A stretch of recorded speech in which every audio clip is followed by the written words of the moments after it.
Okay, so now that we've explored the prisoner's dilemma in some detail, let's talk a little bit about ways in which we can solve the prisoner's dilemma. Now, the prisoner's dilemma, as we've already noted, is a kind of tragedy. Individuals pursuing their personal self-interest end up creating the worst outcome for the group in which they are a member. The group is better off if both cooperate, but neither player has a good reason to cooperate unless he or she has assurances that the other will also cooperate. Now, if you don't like the game you happen to be playing, then the best thing to do is to try to switch to a different game. But how do you do that? Now, to change the game, you have to change the payoffs to all the players somehow. I think you can do this in 4 different ways. First way is to communicate. You can make threats, you can make promises, you can try to make commitments. The second way is to change the number of players involved. Turn a 2-player game into a single-player game, or turn a 2-player game into a multiple-player game. You can also change the rules of the game. Changing the rules of the game here means trying to set up an impartial arbiter, frequently a third player, to act as an umpire. And finally, play repeatedly. One of the easiest ways in which in everyday life prisoner's dilemmas get solved is by having an ongoing game. Let's talk about communication first. It might be possible to convince the other player to cooperate in 2 ways, through threats and through offers. What's a threat? Well, a threat is simply a promise to make somebody worse off than they currently are. So when the robber comes up to you and says your money or your life, that counts as a threat because, of course, they're trying to make you worse off than you currently are if you don't comply with their wishes. Why might threats change the preferences of the players? Well, of course, a threat induces the possibility that one of the outcomes is now more costly than it used to be. In other words, it changes the payoffs. If the cost is high enough, then the player might decide to change their move from non-cooperation to cooperation. If the cost is not high enough, the player might just go ahead and play the same move they were going to play anyway. Now, for threats to work, they have to be credible. We're all familiar with people who run around making threats that we all know they have no intention or desire to follow through on. In other words, we call that cheap talk. So the players, for this to work, for the strategy to work, it has to be the case the player threatened must believe that those threats are in fact going to be followed through on. What about offers? Well, as you might imagine, an offer is just about the opposite of a threat. It's a commitment to bestow a reward if the other player behaves in the desired fashion. Again, this changes the payoffs of the other player. It introduces the possibility that one of the outcomes that the player, let's say player B, was going to move toward. Sorry, not one of the outcomes, but one of the outcomes is now more attractive, or at least one of the strategies is more attractive than it once was, due to a possible reward. Once again, though, promises have to be credible. They can't be empty promises. We know that in politics there are quite frequently empty promises given, and so we have to figure out, in order to figure out whether a promise is credible or not, we have to figure out the likelihood of the person making the promise actually following through once the desired behavior has been exhibited. Now, for communication to work more generally, there has to be some trust between the players. It has to be the case that they believe one another when they make offers and threats.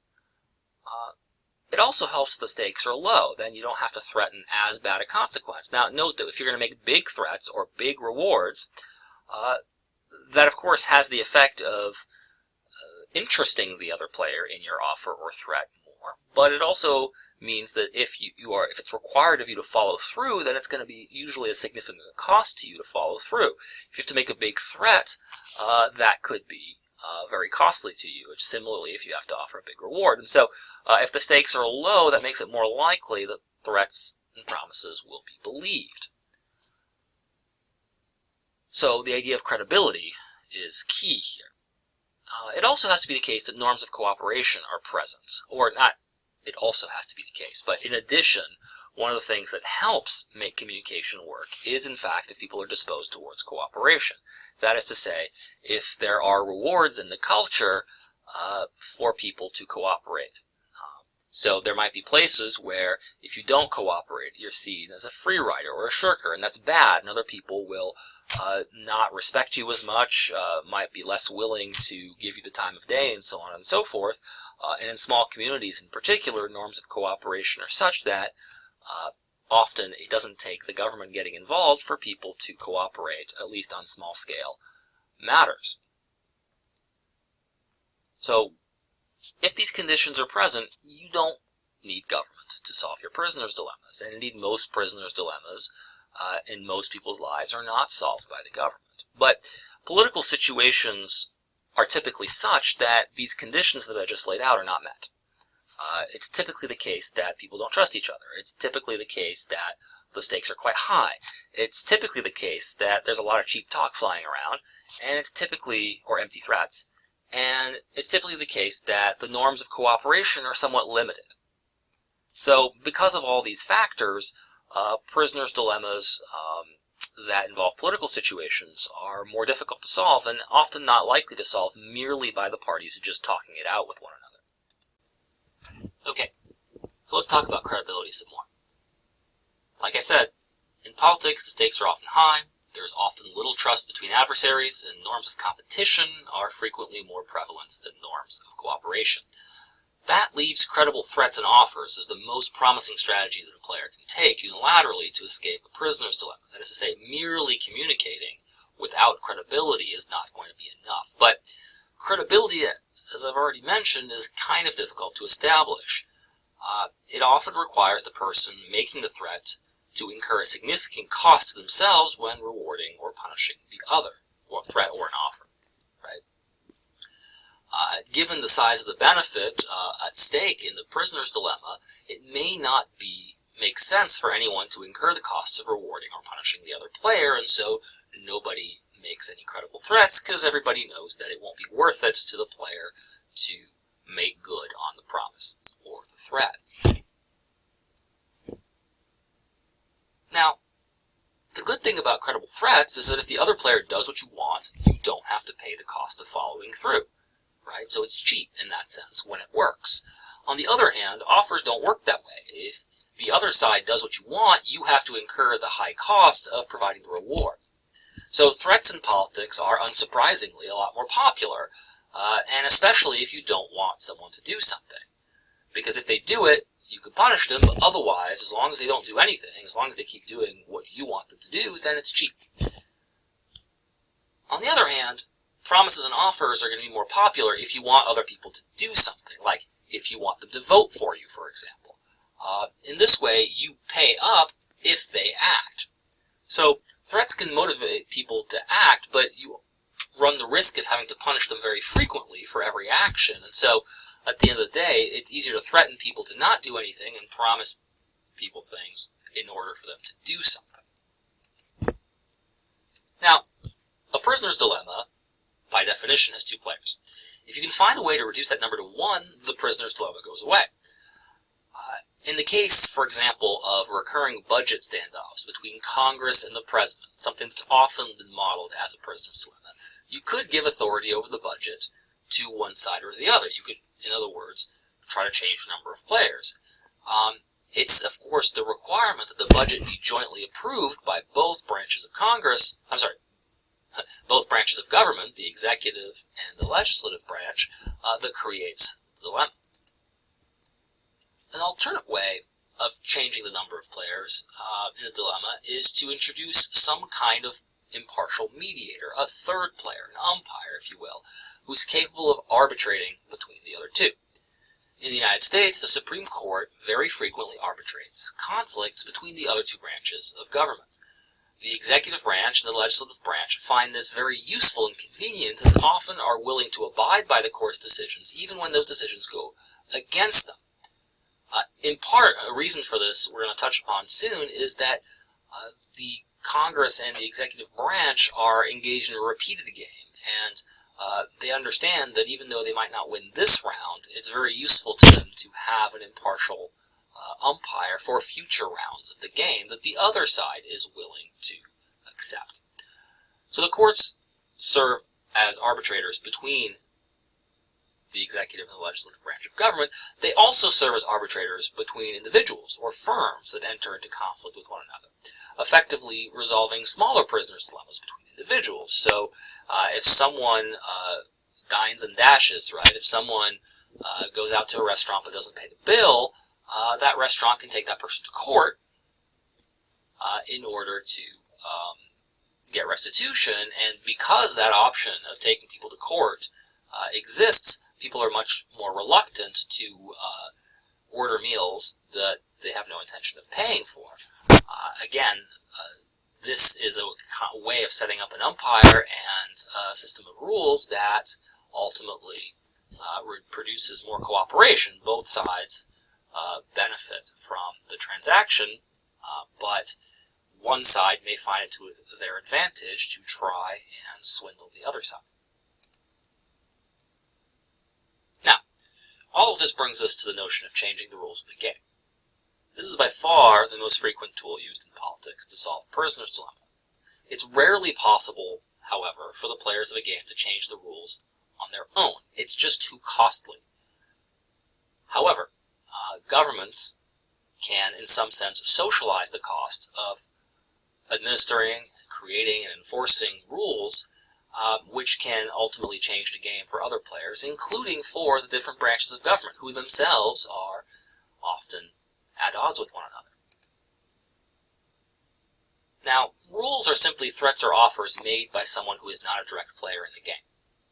We've often seen that threats and promises can be effective at changing the moves and the strategies players want to adopt, and the law has the property that it's often credible. At least in countries like the United States, the law is credible. You might imagine countries where, in fact, the rule of law has broken down and the law is no longer so credible. But in the United States, if the law says something that includes a high probability that a machinery of law and the justice system will be in place to make sure that the outcome in question or that the rule in question will be followed.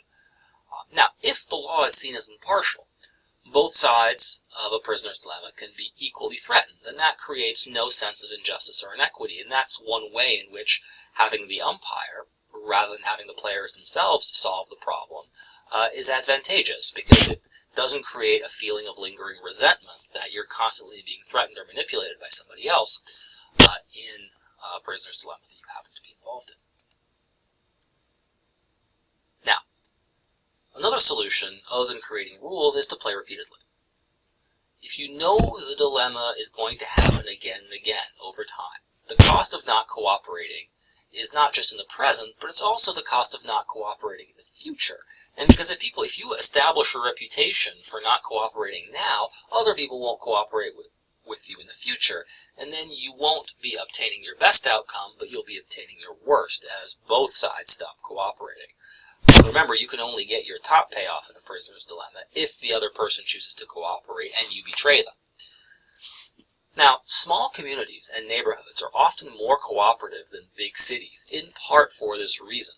In a small community, people are going to have to interact with the same people over and over again, and with their families, and for a period sometimes spanning generations. You can't afford to jeopardize those relationships, those long-term relationships, by being a jerk too often. In a city, on the other hand, it might be the case that you never encounter the same people twice. And in those circumstances, prisoner's dilemmas end up being one-shot deals rather than repeated games. Like we said, in repeated games, the cost of not cooperating now is not just the cost that is not just the cost-benefit analysis of the present game, but it's all possible future games in which you might be involved. So once again, you see that small communities overcome prisoners' dilemmas with greater ease than larger cities. And it's not because people in cities are jerks and people in small communities are not. It's simply that it's in your self-interest to cooperate when you're in a small town environment, and it's not in your interest to cooperate when you're in a big city, because there is not the sense that there are ongoing relationships that you can't afford to break. Many people throughout American history have actually regretted the fact that the United States is more urban, and so as a result, it seems that those norms of repeated cooperation have broken down in many ways. However, it's also worth noting that not having to be prisoner to social norms, even norms of cooperation, can be tremendously liberating for lots of people. A lot of people find that having to live with past mistakes for your entire life, for example, is not something that they find particularly friendly. So there's going to be different costs and benefits to urbanization of America. But no doubt, it costs more to administer and govern an urban society than it costs to govern a rural society. It costs more because the prisoner's dilemmas are worse and people don't solve them on their own. And so people are constantly pursuing courses of action that are advantageous to themselves, but that are disadvantageous to the community. And if you're the government, you can't just take the interests of some people into account, but you have to take the interests of everybody into account. Okay, so the bottom line here is that we should expect people to not cooperate so much when it's a one-shot game, although once again, norms of cooperation can play a role here. However, if people are constantly interacting with one another within the context of a firm, within the context of an ongoing business relationship, within the ongoing context of a classroom, within the ongoing context of a small community, the prospects for solving prisoners' dilemmas and for generating cooperative behavior are actually pretty good. All right, so in summary, we can hope to overcome prisoners' dilemmas in four major ways: through communication, which can include threats and offers; changing the number of players, which to some degree is a way of changing the rules; and turning a one-shot game into a repeated one.